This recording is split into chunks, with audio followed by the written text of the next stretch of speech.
que para entender bem esse conceito do que diferencia as empresas hoje, como a gente vê que são empresas digitais e empresas tradicionais, é bom entender todo um contexto que na verdade é uma grande diferença de mindset, tá? Não é uma diferença de, o que é uma startup. Sempre pergunta o que é uma startup. Tá? Uma startup, na verdade, é uma empresa que está começando, só que ela começa com essa lógica de empresa digital e não de empresa tradicional. Tá? A empresa tradicional ela cresce muito baseada em bens físicos, tá? Então pessoas, casas, estruturas, prédios, infraestrutura, tá? Física falando mesmo. Então assim, isso ela depende muito de bens e de ativos fixos para crescer. Quando a gente fala de empresa digital, não. A empresa digital ela cresce baseada em estruturas tecnológicas, tá? Em bens digitais. Tá? Essa é uma grande diferença. Ela vai precisar de pessoas para crescer? Vai, mas não na mesma escala do que da empresa tradicional. Tá? E não é só isso que diferenciam as duas. Tá? Diferencia em muitas coisas essa cultura das empresas. E essas empresas digitais estão muito preocupadas em alterar completamente o que é considerado default, o que é considerado como já consolidado. Tá? Então eles pegam coisas como, por que eu tenho que dizer ao meu funcionário qual hora ele tem que trabalhar? Tá? Por que eu tenho que dizer ao meu funcionário onde ele tem que trabalhar? Tá? Eu pego o meu funcionário e digo, mas por que ele tem que tirar férias de 30 dias e sempre do mesmo jeito? A gente tem alguns problemas no Brasil com relação à legislação brasileira, tá? A CLT prende muito a gente, por isso que a gente vai ver muitas vezes o pessoal trabalhando nessas empresas digitais como PJ, tá? Nos Estados Unidos eles trabalham muito como contractor ou como freelancers, né? Então tem uma grande sociedade hoje que trabalha com freela, tá? Então essa coisa de trabalhar com freela é ter essa liberdade de eu escolher o que eu vou trabalhar e quando eu vou trabalhar, tá? Não é só isso, a forma de organizar a empresa também é muito diferente. Normalmente as empresas digitais são organizadas em mini times e não em departamentos como a gente vê em empresas tradicionais, tá? Empresas tradicionais ela tem um tratamento com o seu funcionário de ele é uma criança que eu preciso dizer o horário que ele vai, como ele vai fazer, de que horas ele tem que fazer, se ele não fizer vai ser punido, tá? E nas empresas tradicionais não, a lógica é completamente outra. Eu estou tentando lidar com um adulto, tá? É uma comparação que existe, é uma comparação que eu acho justa de ser feita. E é assim, se ele é um adulto, ele vai dizer quando ele vai trabalhar, quando ele quer tirar férias, se ele está fazendo negócio bom ou ruim, se ele errou, ele tem que saber o que ele errou e consertar, tá? Não é ser punido, é muito diferente. Ele tem que ter a liberdade de errar para o cara conseguir inovar, tá? Então, ao contrário da empresa tradicional, que o cara tenta inovar o menos e tem um processo engessado, o outro ele tenta dar o máximo de liberdade ao funcionário para o funcionário fazer algo diferente, tá? E isso também diferencia a forma de ver o que é o cliente e o que é o meu usuário. Tá? Essas empresas digitais têm uma pegada completamente diferente nisso.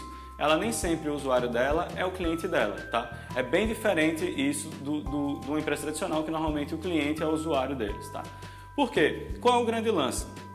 O cliente ele pode ser bem diferente. Pega o caso clássico que é o do Facebook. Tá? O Facebook ele tem um cliente dele os anunciantes, tá? Não são os usuários do Facebook, não é aquele 1,1 bilhão que entra todo dia, tá?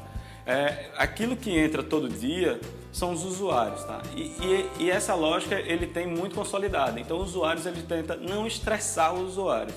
Então ele vai fazer alterações, vai prejudicar o usuário, mas vai ajudar os anunciantes, tá? Quem são os clientes deles são os anunciantes, mas ele tenta fazer de um jeito o máximo que não faça o usuário sair, tá? Da plataforma. Então, o usuário, para ele, na verdade, é uma matéria-prima dele e não um cliente. Tá? Então, isso é muito diferente.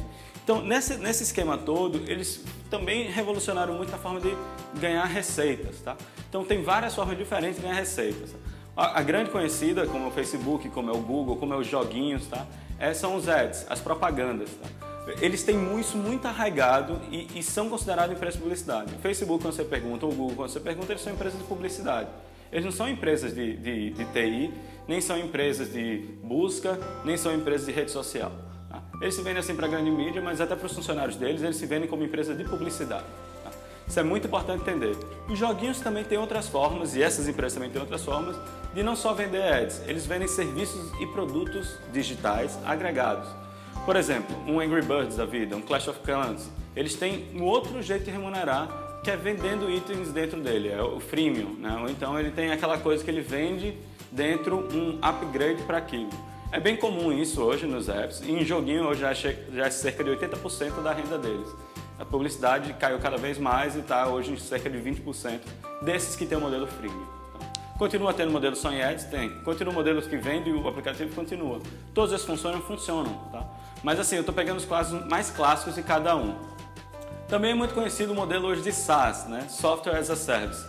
É onde eu pego o meu produto e não vendo ele como produto mais, aquele produto de prateleira, a caixinha fechada que eu vou e compro. Eu compro ele como serviço, eu vou pegar por uma subscrição daquele serviço.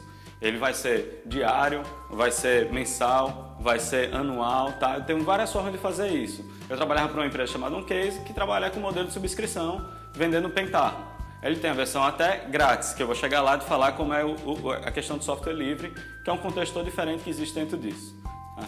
E tem outras empresas que estão mudando o modelo tradicional dela para esse modelo de SaaS. A Microsoft é uma delas. Hoje você pode comprar Word, Excel, PowerPoint, tudo nesse modelo de SaaS e você paga um valor, R$19, R$20, até R$24, R$25, e pode usá-los o tempo que você estiver pagando a subscrição e ele vai ser atualizado. Ele não é vendido mais como software de caixinha que ele está lá na prateleira e você compra. Até tem ainda, mas eles estão cada vez matando mais. A Adobe também fez isso e está tentando acabar com a pirataria que existia do Photoshop, por exemplo, e está conseguindo mudar muito essa ideia de como funciona isso.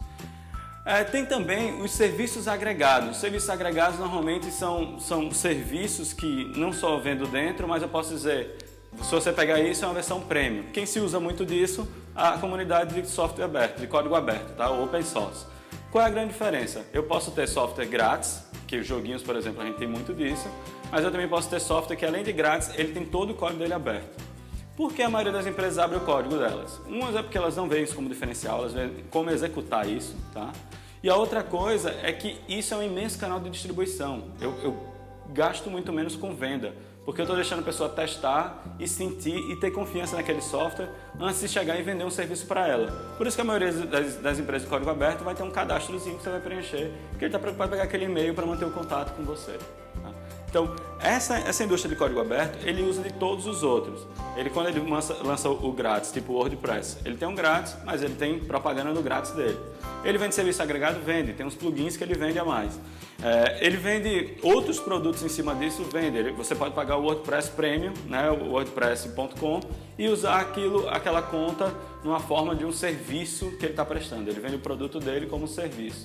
Então, todas essas têm uma lógica bem diferente e a comunidade de código aberto fala muito sobre isso. E tem coisas também que, por exemplo, você não quer às vezes vender um produto, você quer fortalecer uma marca. Então, abrir código, que não é seu diferencial, como o Facebook e o Google fazem muito, eles abrem um código para qualquer pessoa usar porque aquele produto é diferencial para ele. Ele vai ter mais gente trabalhando e vai mostrar como é legal e desenvolver coisas dentro do Google e Facebook.